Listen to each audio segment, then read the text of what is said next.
আমরা দায়বদ্ধ কার কাছে? বাংলাদেশের জনগণের কাছে।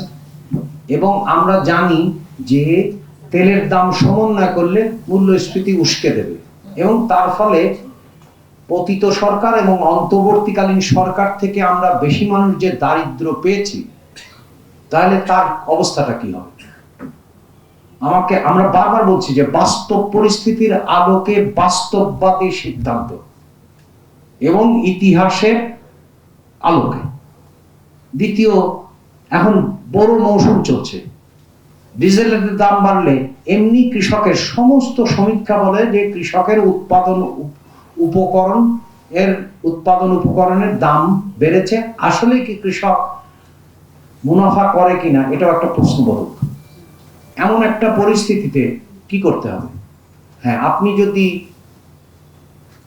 গোঁড়া হতেন, আপনি যদি অর্থোডক্স হতেন, অথবা আপনি যদি একটা অটোক্র্যাট হতেন, অথবা ডেসপট হতেন, যেটা অতীতে আমরা উদাহরণ দিলাম, ইউক্রেন যুদ্ধের সময় আপনার তেল গ্যাসের দাম বাড়েনি, কিন্তু বারবার বিদ্যুতের দাম বাড়ানো হয়েছে।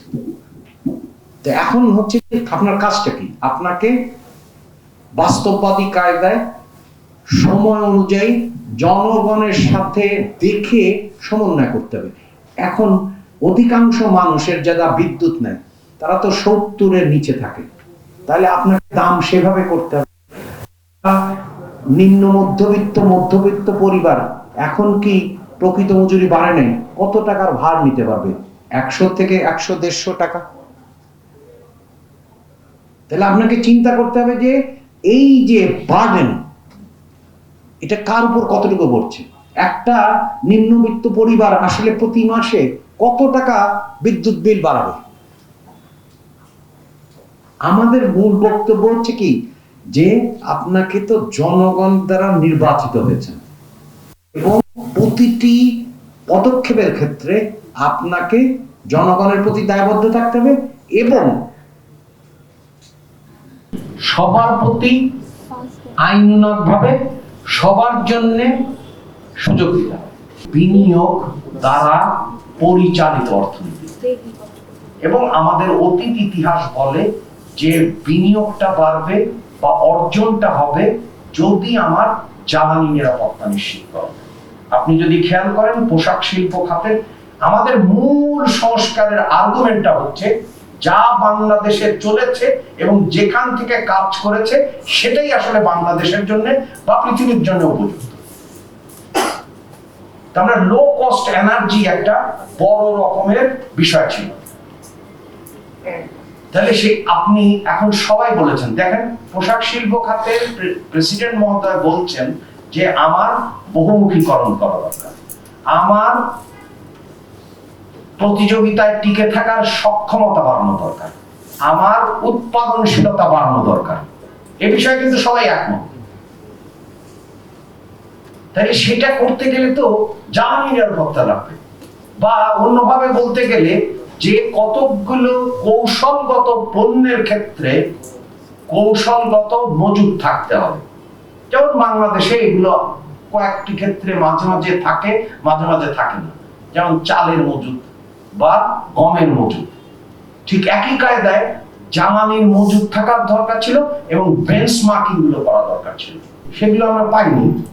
এখন আমরা মাথা চাপড়াতে পারি, সেটা চাপড়ানোর দরকার নেই। সেই জন্য আপনারা খেয়াল করছেন যে আমরা আপনার সেগুলো উত্তরণের জন্য স্বল্পমেয়াদী দীর্ঘমেয়াদী বিষয়ের দিকে যাচ্ছি, এবং সেটা করতে গিয়ে আপনার ইতিমধ্যেই যে উদ্যোগগুলোর কথা কিছুক্ষণ আগে বললেন, যে আসলে বিনিয়োগ বাড়াতে গেলে আপনাকে বিদ্যুৎ এবং জ্বালানি সরবরাহ নিশ্চিত করতে হবে। এটা নেসেসারি কন্ডিশন। সেই জন্য আমরা যে প্রস্তাবগুলো যদি দেন, এই প্রস্তাবগুলো নিয়ে 3 ধরনের কাজ করা যায় সরকারের তরফ থেকে। আমরা সেই কাজগুলো করার চেষ্টা করব।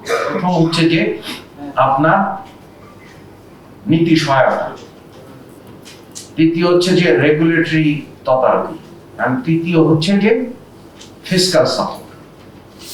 এই 3টি বিষয়ের ব্যাপারে সরকার জ্বালানি নিরাপত্তা বা কৌশলগত পণ্যের ক্ষেত্রে কৌশলগত মজুদ ব্যবস্থা গড়ে তোলায় বদ্ধপরিকর। সেটা শুধু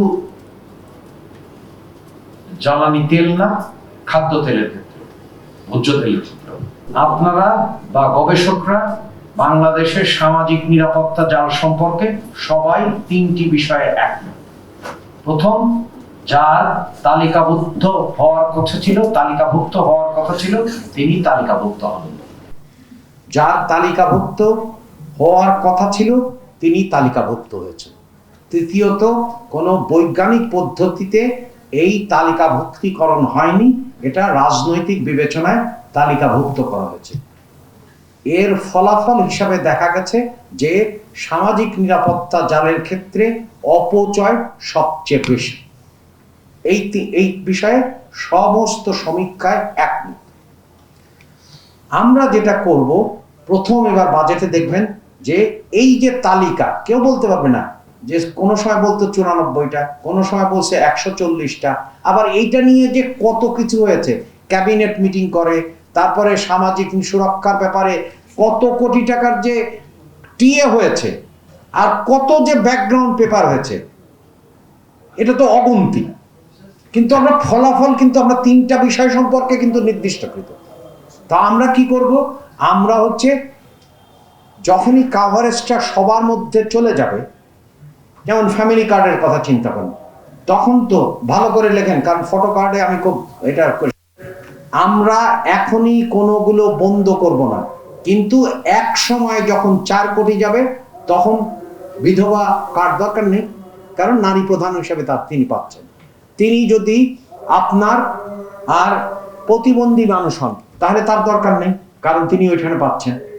তার মানে যখন এটা সার্বজনীন হবে তখন কিন্তু এটা হবে হচ্ছে পূর্ণ জীবন চক্রকাল, অর্থাৎ হচ্ছে শিশু, নারী, যুবক এবং প্রবীণ, 4 বছর।